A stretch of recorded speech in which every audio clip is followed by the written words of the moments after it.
Class, let us all stand and let us begin our day with a prayer. In the name of the Father, the Son, and the Holy Spirit. Amen. Dear Lord, before our class starts today, Lord, we ask your presence and guidance. We trust that you will be with us during this time as we learn and dive into the material at hand. Amen. And the Father, the Son, and the Holy Spirit. Good morning, class. Okay, how are you today? Okay, that's nice to hear. But before you sit down, class, kindly arrange your chair and pick up those scattered paper under your desk. Okay, you may now take your seat, class. Class, can you tap your seatmates if they are around or not? Who is not around? Okay, very good. Always attend our class, okay? Okay. Now, before we start our interesting lesson or topic today, what are the things to do to maintain our class to be organized and quiet? Yes? Okay, you should sit down, sit properly. What else?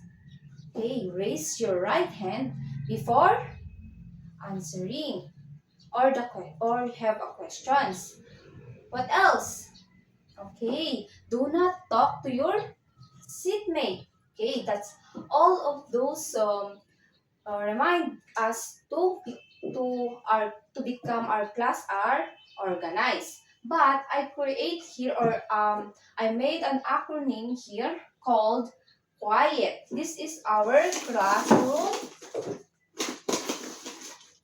classroom rules.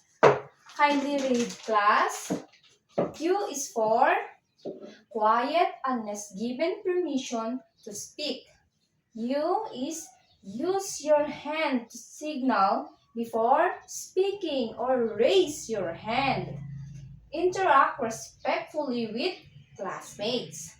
E is for everyone deserves respect their opinions. And T is take care of classroom materials. Did you all understand this classroom rules, class? Okay, very good.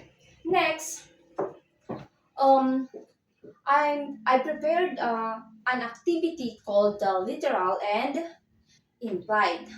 Now, on what are you going to do is you have to pose if the statement is literal. So what is literal again, class? Yes? Yes, Anna? Okay, very good. Literal is dictionary definitions or it's a factual. How about the next is implied? How about the implied? Yes, Leah? Okay, very good. Implied is meaning or suggested or hidden message understand through context or the emotions of figurative language. So, when we say literal, it is a factual. And implied is figurative language. So, no literal, if your answer is literal, you have to pause. And implied is you have to remain sitting and clap twice. Okay, are you ready, class? Okay, I will read the question twice only, okay? You need to listen. Okay, number 1. Um, the sun is shining in the sky. Okay, you have to stand up and strike confidence or pose. That is literal. Next, he said he was fine, but he avoided eye contact and stayed quiet. Okay, remain sitting. 1, 2. You have to remain sitting and clap twice. Next, number 3. The book has 300 pages. Okay, very good, class. You have to pose confidently because the answer is literal. Next, number 4. She smiled when she saw her test score. She must be proud. Okay, I repeat the question. She smiled when she saw her test score. She must be proud. Okay, implied. Remain sitting and clap twice. Why the answer is implied?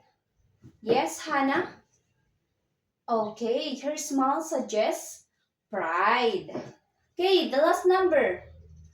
My phone died, so I can call you right now. Okay, you need to confident pose because the answer is literal. Okay, very good class. That means that you understand our last topic. Now I prepare again an um, activity here. Those words and those words is this call is unscramble word. So you need to do all you need to do is arrange those words to make it organized, and we can know what it doesn't mean. So I will, but don't worry, class. I will give you a clue to help you and to easily answer those unscrambled words. Okay. Okay. Number one. I will read the clue word or sentence here, and all you need to do is arrange those words. Okay. Number one. The clue is positioning of the body depending on the position. What is that? You have two positions of your body. Yes? Yes, Leah? Okay, it's a body language. Body language.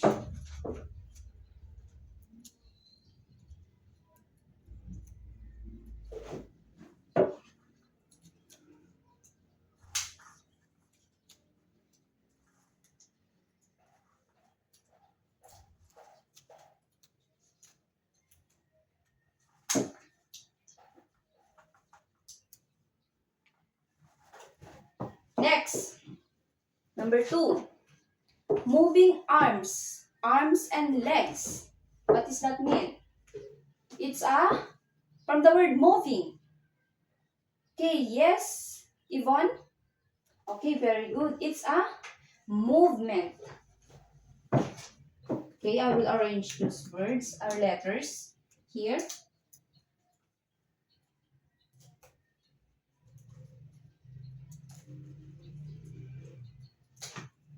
Movement.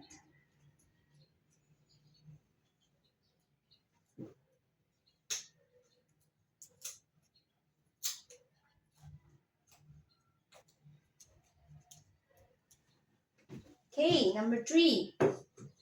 The way one sits or stands. You sit or stands. Who wants to answer? Okay, Clarice. What's your answer? Okay, very good. It's a posture. It's a posture. Next, it's a movement of the body part, especially the hand and head. What is it? Okay, Leah, what is your answer? Okay, gesture. Very good. It is a gesture. And the last number is creating or closing distance between people. It's a space. Very good, Hannah. It's a space.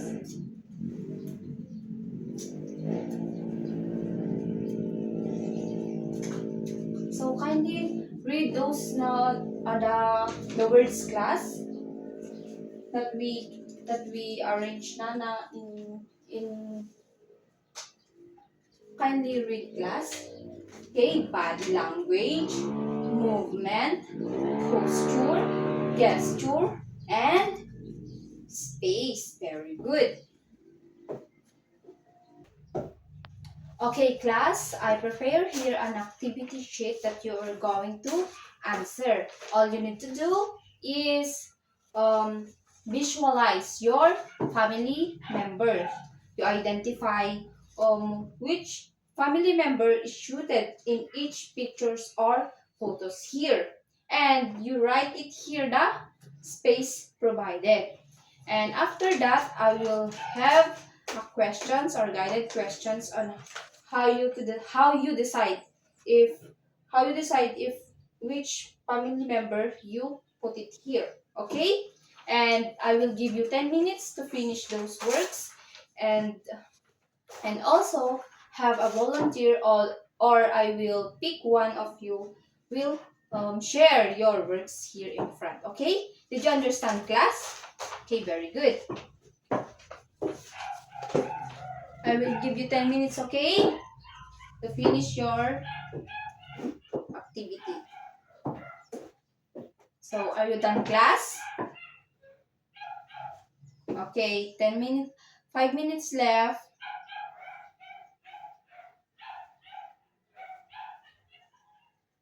So, are you done?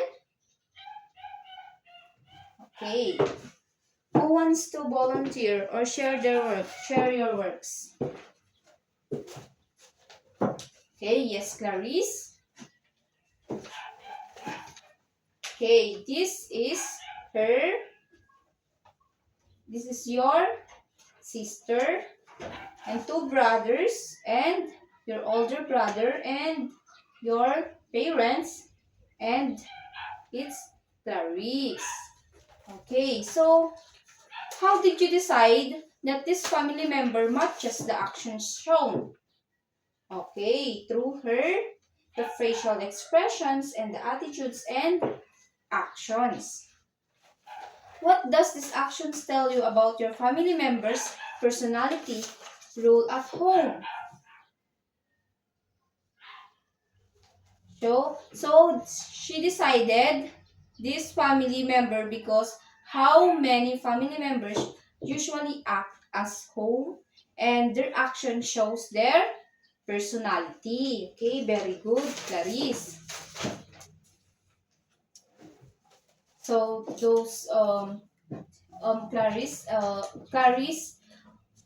her works that about she decided about the actions, the attitudes, and the personality shows in the pictures. Now,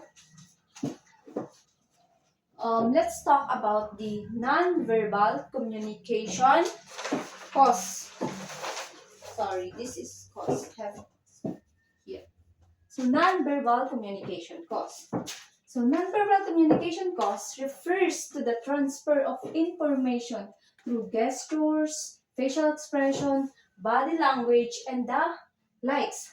So, the nonverbal communication cause it refers to transfer informations without using our words, without using our voice, without using the sounds, okay, on how we deliver to other people. So, baka i-ask you sa akin, no, what is the difference between the nonverbal communication and nonverbal communication cause? So, the difference between them is it is entire category. It is entire category of the nonverbal communication. So it is the process. It is an entire process of conveying meanings with words, while in the nonverbal communication cause, it is the specific individual signals. Meaning to say, the nonverbal communication, it is a broadest or entire category, while in the nonverbal cause, it is the specific individual behavior of a person. Specific siya. So, there are types of nonverbal cause. So, before we proceed our types of nonverbal cause, did you understand of nonverbal cause? Okay, very good. Next, the types of nonverbal cause. The first one is body language, the positioning of body depending on the situations. It is the body language. It's our body on how to act in the depending situation. Next, it is the movement. It is a moving arms or legs. Meaning to say, for example, when I'm talking or discussing here that someone of your classmates is um she is moving her arms with his classmates or her classmates. That actions have also a meaning or negative meaning to me. For example, if you move your arms into your classmates, that's mean for me is you don't understand or you don't agree what I'm talking here. So that is example of the movement. Next is posture. Posture is the way one sits or stands. So the way how we sit and stands. And the next is gestures. A movement of part of the body, especially the hand or the head. So we will differentiate these two, the posture and gesture. So, ma'am, what is the posture and gestures differences? Oh, you asked that. Well, it is the alignment of positioning of the entire body. When we say the posture, it is the all or your entire your body, lahat ito. Like it is a broadest or pinaka, lahat na niya.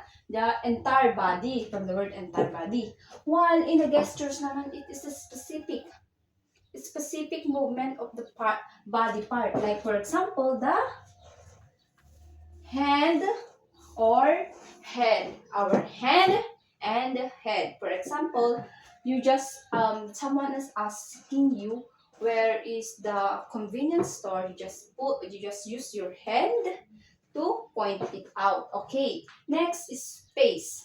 Space is creating or closing distance between a person and other people individual. Okay, I forgot those pictures here to easily understand what is the body language, movement, posture, and gesture. So this is the movement, the moving arms, your legs. So this is the movement. And the posture. Oh, like I said a while ago, that is when you sitting and standing. It is the entire body, the whole body. Well, in the gesture, it is your head and hand. It is specific of your body. Specific movement of your body. Next is space, creating or closing distance. Space, have a space between two people. Next is the, wait, yes. Next is the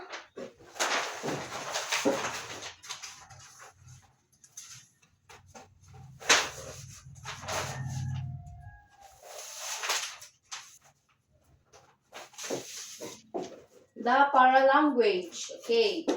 What is paralanguage naman? Okay, the paralanguage. Next is paralanguage. Non-language elements of speech.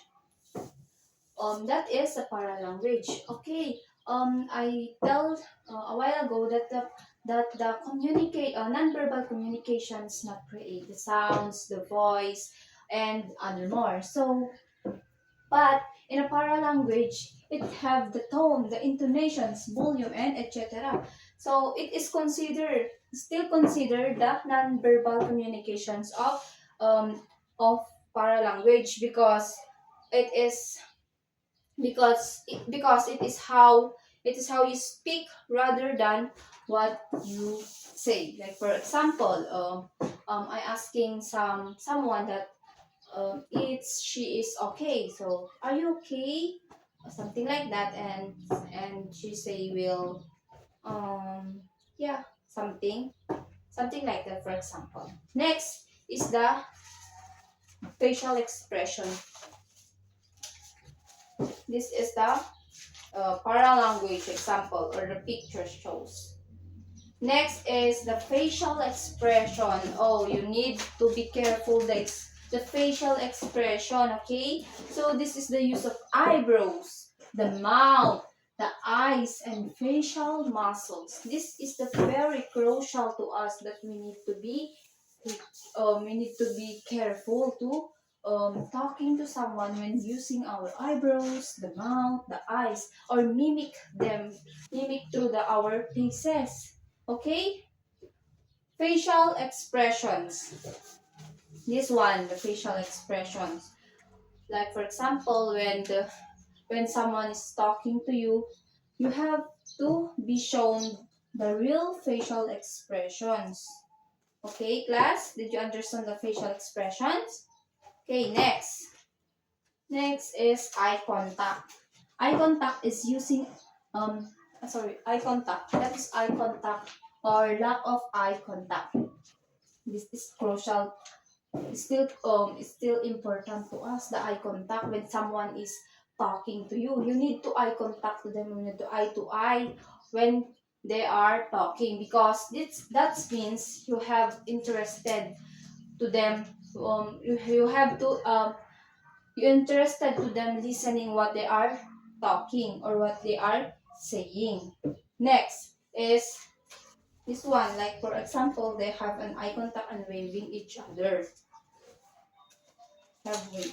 Okay, use of touch as a form of communication, still a form of communications, or when, for example, again, um, someone is, you remember the person's, pero nabayag nga hamo nga makikita ninyo nga taon.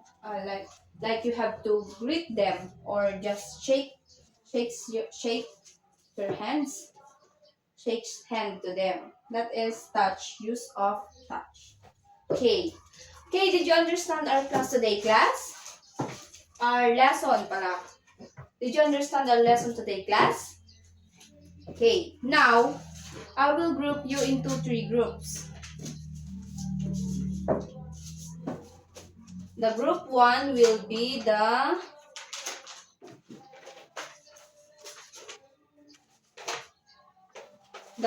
orange card, and group 2 will the pink card, and group 3 is the green card. Okay. Now I will read the group 1 questions so that you can understand clearly. So the direction here is demonstrate appropriate facial expressions and gesture to clearly deliver specific message or emotion. Each group must ensure that their nonverbal communication. So these are here na mga what are you going to do? What are you going to do? Kung anong mga gagawin nyo to make this interesting group.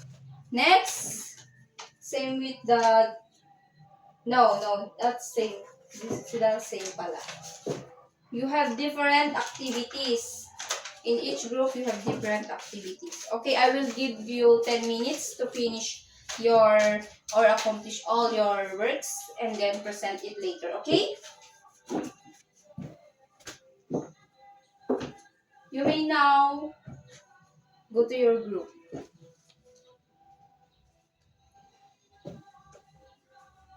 So, are you done, class?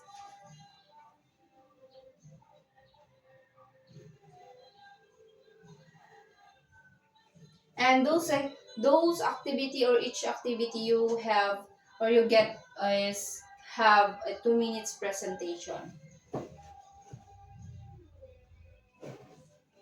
Okay. Okay, thank you for presenting group 1 and group 2 and group 3. Now, I know that you enjoy our activity, so that I prepare again an activity called Guess Me. So someone or your classmate will pick here, here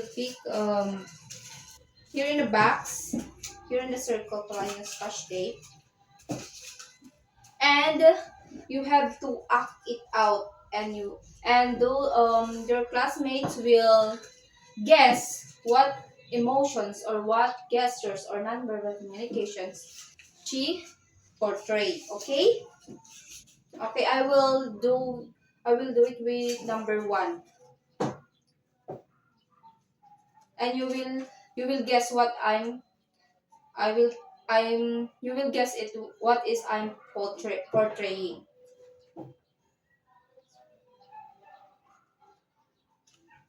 Okay. Okay, I will act it out now. Okay. That though this is my actions or the expressions. Okay, who wants to answer or who wants to guess it? Yes, Hannah? Okay, very good. Hiding sadness and pretending to be? Okay. Okay, very good. Now class, so again, I will ask you, did you understand our topic today? Okay. Now I have a question. Why it's important in communicating with others? Why it's important to communicating with others? Yes, Leah? Okay, very good. To give information, give ideas, opinions, and interact with them. Okay, very good. Now, how to help us to understand message without speaking, without sound of the words, and how can body language help us understand someone's feelings even if they are not speaking? Okay, Clarice? Yes, very good. According to our what we lesson today, it's about the nonverbal communications. We have the body language, the facial expressions, and the posture, the gestures, and so on. It shows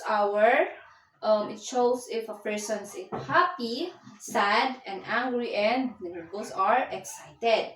Okay, very good. All of your answer is correct. So meaning to say you understand our lesson today. Now, I will give you an answer sheet here again, and I will give you 5 minutes to finish this all. You have to identify what is the facial expressions and how it acts. Like for example, this person is. So you have to tell it what the person is doing or what she portrayed is in this what what he portrayed in this image or picture. I will give you 5 minutes class and also have a guided questions here. Are you done class? Okay, I will collect it that later, okay? But for now, I will read your assignment and give it this one later, but I will read and explain your assignment on what you're going to do. So the direction is reflect on the activity you just in the previous lesson, meaning to say the group activity that you do a while ago, okay? The acting out scenario. Give the reflection paper. The reflection paper or on the 4 to 5 sentences in your about your experience. So there are also the guided questions here that you need to answer, and your assignment or your action paper should put it in the one whole sheet of paper. So did you understand class? Okay, very good. Now stand up. Okay, goodbye class. Okay, goodbye.